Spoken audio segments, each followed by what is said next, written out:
اعوذ باللہ من الشیطان الرجیم بسم اللہ الرحمن الرحیم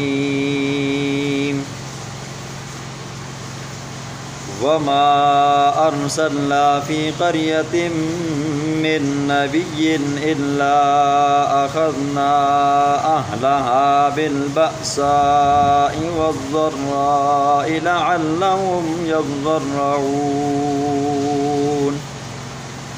ثم بدلنا مكان السيئة الحسنة حتى عفوا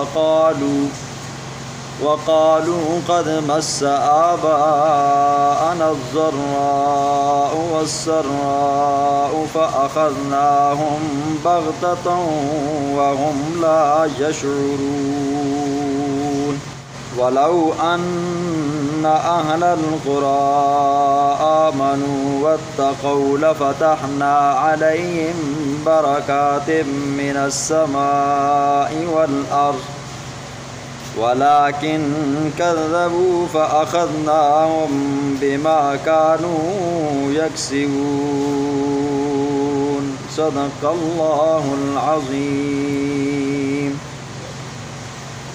اس سے پہلے آپ نے 5 انبیاء کا اور ان کی قوموں کا قدر تفصیل سے اعادہ سنے۔ آج اللہ رب العزت 2 باتوں کو بیان فرمائے گا۔ نمبر 1 آزمائش کے طریقے، نمبر 2 کامیابی کے اصول۔ کبھی اللہ جب کسی کو آزمانا چاہتا ہے، کسی قوم کو آزمانا چاہتا ہے تو اللہ رب العزت 2 طریقے اختیار کرتا ہے۔ پہلا طریقہ یہ ہے کہ کبھی کسی کو مشکل میں، مصیبت میں ڈال کر آزمانا چاہتا ہے کہ یہ بندہ مشکل میں آ کر مجھے کتنا یاد کرتا ہے، مصیبت میں آ کر مجھے کتنا یاد کرتا ہے اور اس مشکل اور اس مصیبت کے اوپر کتنا صبر کرتا ہے۔ اور دوسرا طریقہ یہ ہے کہ بھی اللہ بندے کو راحت پہنچا کر، سکون پہنچا کر آزمانا چاہتا ہے کہ اس راحت کے اندر، اس خوشی کے اندر مجھے کتنا یاد کرتا ہے۔ اور کامیابی کے اصولوں میں سے سب سے پہلا اصول یہ ہے کہ بندے کے پاس ایمان ہو جائے۔ ایمان کی کنجی، ایمان کی چابی پاس ہونی چاہیے۔ اور نمبر 2 تقوی ہو، کفر شرک اس بندے کے پاس نہ ہو، صغیرہ کبیرہ گناہوں سے بچنے والا ہو۔ تو یہ 2 چیزیں جس بندے کے پاس ہوں گی کامیابی ہو جائے گی۔ تو اللہ فرماتے ہیں وما ارسلنا فی قریۃ من نبی، نہیں بھیجا ہم نے کسی بستی کے اندر من نبی، کوئی بھی نبی، الا مگر اخذنا اہلہا بالبأساء، مگر ہم نے پکڑا اس بستی والوں کو، اس بستی کے رہنے والوں کو، باشندوں کو، بالبأساء محتاجی کے اندر مالی پریشانی لائے کی، والضراء بدنی پریشانی لائے کی، لعلہم یضرعون تاکہ وہ گڑ گڑائیں اور عاجزی کریں۔ جب اللہ نے پیغمبروں کو بھیجا، ہر پیغمبر نے آ کر اپنی اپنی قوم کو تبلیغ کی، تو جنہوں نے مانا وہ تو کامیاب ہوئے، جنہوں نے نہ مانا اتمام حجت ہوا جی۔ اللہ کا حکم تھا، اللہ کا حکم پیغمبروں کو تھا میرا یہ دین آگے تم نے پہنچانا ہے۔ اب جب اتمام حجت ہوا تو وہ لوگ انہوں نے انکار کیا، نہ مانے، تو اللہ رب العزت نے پھر انہیں 2 طرح کی پریشانیوں میں مبتلا کیا۔ پہلا تو یہ ہے کہ اللہ نے مالی پریشانیوں میں مبتلا کیا جی۔ مال کیا ہے جی؟ پہلے اس کے پاس اچھی خاصی مال و دولت تھی، اللہ نے کم کر دی۔ پہلے اس کے پاس اولاد تھی، اللہ نے وہ اولاد چھین لی۔ پہلے اس کے کاروبار اچھے چلتے تھے، اب ٹھپ ہونا شروع ہو گئی۔ پہلے اس کی زمین کے اندر پیداوار بے شمار ہوتی تھی، اب پیداوار آنا کم ہو گئی۔ اور دوسرا یہ والضراء، پہلے اچھا خاصا موٹا تازہ تھا، کمزور ہوا جی۔ صحت مند تھا، بیمار ہو گیا جی۔ جوانی میں تھا، بڑھاپے میں چلا گیا جی۔ خوشحال تھا، بدحال کر دیا ہے۔ تو فرمایا لعلہم یضرعون، یہ ہم نے کیوں کیا ہے؟ وہ اس لیے کیا ہے تاکہ یہ لوگ عاجزی کریں، گڑ گڑائیں جی۔ دیکھیں جی، جب بندے کو کوئی پریشانی لائق ہو نا جی، تو قانون یہ ہے کہ بندے کو اللہ سے رجوع کرنا چاہیے، اللہ سے اپنا رابطہ جوڑنا چاہیے۔ اما عائشہ صدیقہ رضی اللہ تعالیٰ عنہ فرماتی ہیں کہ ہمارے زمانے کے اندر چراغ نہیں تھا، حضور کے زمانے میں چراغ بہت کم ہوا کرتے تھے، اور جب میں جاتی نا جی کچھ صحابہ کے گھروں کے پاس سے، ان کے گھروں کے اندر سے روشنیاں نظر آتی تو میرے دل نے بھی چاہا کاش کہ میرے گھر کے اندر بھی چراغ ہوتا ہو اور میں بھی جلاؤں، حضور صلی اللہ علیہ وسلم کو روشنی مہیا کروں۔ کہتی ہیں کہ کہیں سے وہ چراغ مجھے مہیا ہوا اور تیل صحابہ نے بھیجا، میں نے اس کو جلایا جی۔ اب جب جلایا حضور صلی اللہ علیہ وسلم میرے پاس بیٹھے ہوئے تھے، ہوا چلی اور وہ دیوا، وہ چراغ بجھ گیا۔ حضور صلی اللہ علیہ وسلم نے فرمایا انا للہ و انا الیہ راجعون۔ اماں عائشہ صدیقہ فرماتی ہیں میرے ذہن میں یہ خیال تھا کہ جب کوئی بندہ فوت ہو جاتا ہے نا تو یہ جملہ پڑھا جاتا ہے جی انا للہ و انا الیہ راجعون، یہ تو چراغ بجھا ہے۔ کہنے لگی یا رسول اللہ اس میں حیرانی اور اتنی مصیبت والی کیا بات ہے؟ میں اٹھتی ہوں جا کر چراغ جلاتی ہوں اور آپ نے انا للہ و انا الیہ راجعون پڑھا۔ حضور نے فرمایا کہ مسلمان کو جب بھی کوئی پریشانی پہنچے، جب بھی کوئی مصیبت پہنچے تو اس کو سب سے پہلے اپنے رب کے ساتھ تعلق جوڑنا چاہیے۔ تو چونکہ یہ چراغ جل رہا تھا، میں روشنی مہیا کر رہا تھا، اچانک ہوا آئی بجھ گئی، تو میں نے اس لیے انا للہ و انا الیہ راجعون پڑھا۔ مصیبت کے اندر اللہ سے رابطہ جوڑنے کی کوشش کرنی چاہیے۔ پھر فرمایا ثم بدلنا مکان السیئات الحسنۃ، پہلے اللہ کسی بندے کو آزمانا چاہتا ہے، قوم کو آزمانا چاہتا ہے نا، اس کے اوپر بدنی پریشانیاں، مالی پریشانیاں لائق کرتا ہے جی، اور پھر کبھی اللہ دوسرا طریقہ بھی اختیار کرتا ہے۔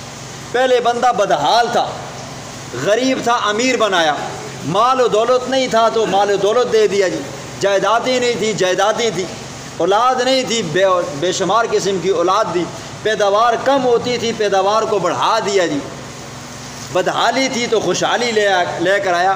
فرمایا ثم بدلنا مکان السیئات الحسنۃ، پھر ہم نے تبدیل کر دیا مکان السیئات، بدحالی کو خوشحالی کے مقابلے میں، حتی عفوا، یہاں تک کہ وہ ان کی خوشحالی بڑھتی گئی۔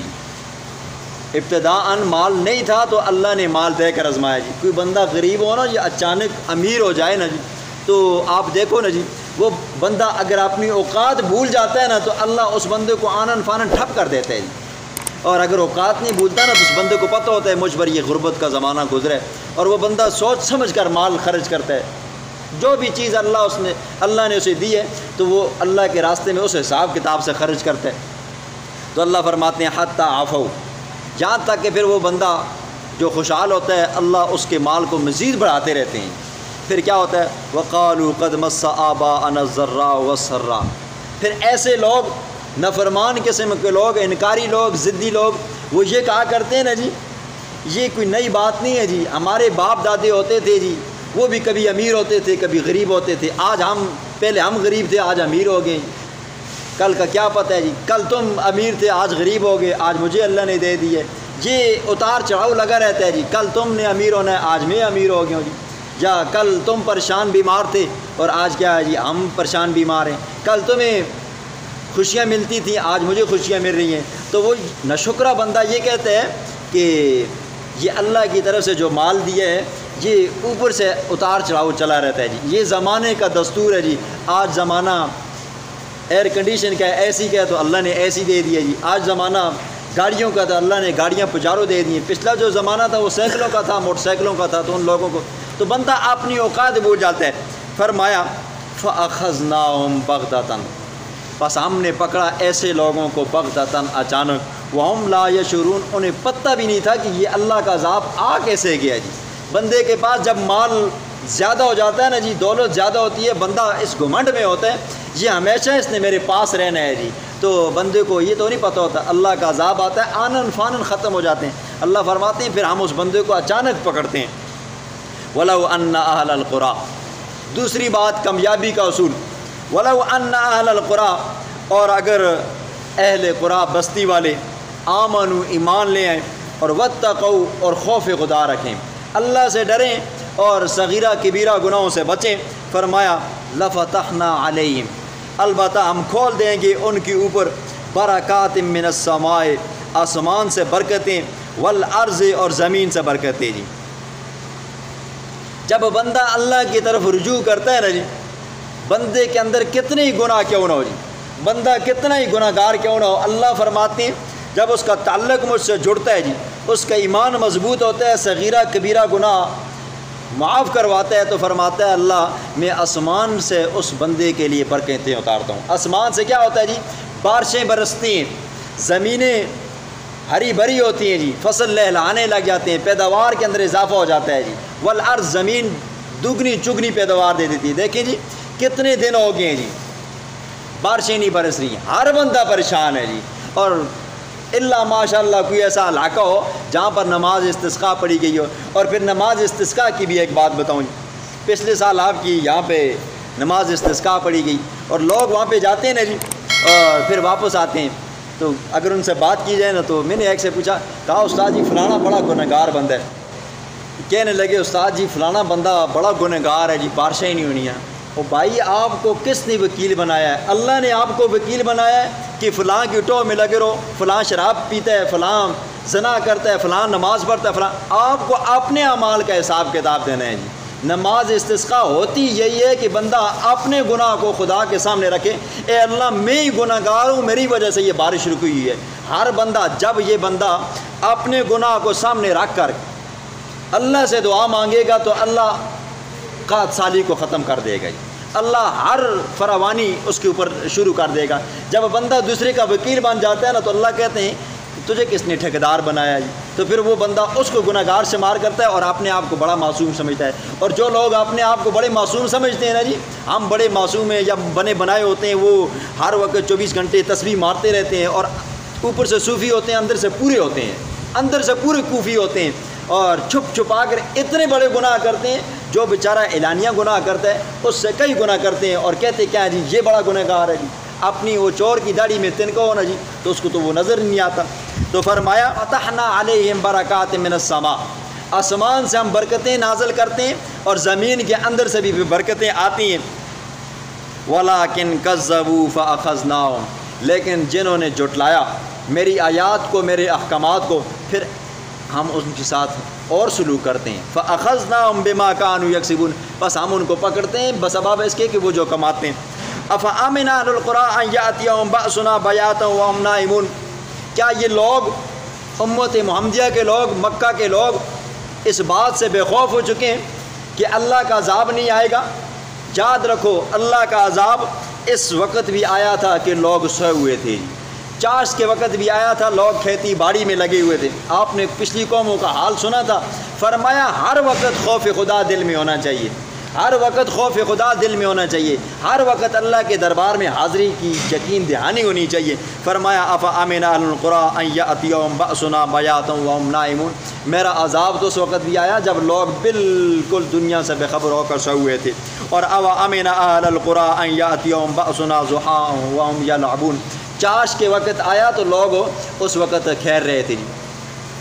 یہ جو پرانے لوگ ہیں یا جو لوگ تاریخ کا مطالعہ کرتے ہیں، 1937 کے اندر کوئٹہ کے اندر ایک زلزلہ آیا تھا جی، بالکل صفحہ ہستی سے لوگوں کو مٹا دیا تھا، کئی لوگ مرے ہیں۔ 2005 کے اندر زلزلہ آیا بالاکوٹ کے اندر، کشمیر کے اندر، جو اس کے ارد گرد کے لوگ تھے، چاش کا وقت تھا جی، 8 بج کر تقریباً 7 منٹ تھے یا 5 منٹ تھے، آنن فانن ایسے ایسے پورے گاؤں، پورے بستیاں، پورے گھر، پہاڑ کھلے اندر گئے اور اوپر سے بند ہو گئی۔ یہ اللہ کا عذاب آتا ہے اور اللہ کا عذاب اچانک آتا ہے، پھر بندے کو مہلت نہیں ملتی۔ افامنوا مکر اللہ فلا یأمن مکر اللہ، کیا لوگ بے خوف ہیں اللہ کی تدبیر سے کہ اللہ کا عذاب آنے سے پہلے اپنے آپ کو بچا لیں گے؟ جب وہ زلزلہ آیا نا جی، پھر لوگوں نے ایسی عمارتیں بنانے کی کوشش کی کہ سریا ڈالا جائے تاکہ عمارت کے اندر لچک آ جائے جی، زلزلہ آئے تو کافی لچک کی وجہ سے آگے پیچھے جائے لیکن گرے نہیں۔ اللہ کے عذاب کے آگے کیا چیز ٹک سکتی ہے؟ کچھ نہیں ٹک سکتا۔ فرمایا فلا یأمن مکر اللہ الا القوم الخاسرون، اللہ سے بے خوف خسارے والی قوم ہی کیا ہوتی ہے جی؟ بے خوف ہوتی ہے۔ اور اگر ایمان والی ہو، خوف خدا ہو، وہ کبھی بھی اللہ سے بے خوف نہیں ہو سکتی، اس کو ہر وقت خوف خدا ہوگا۔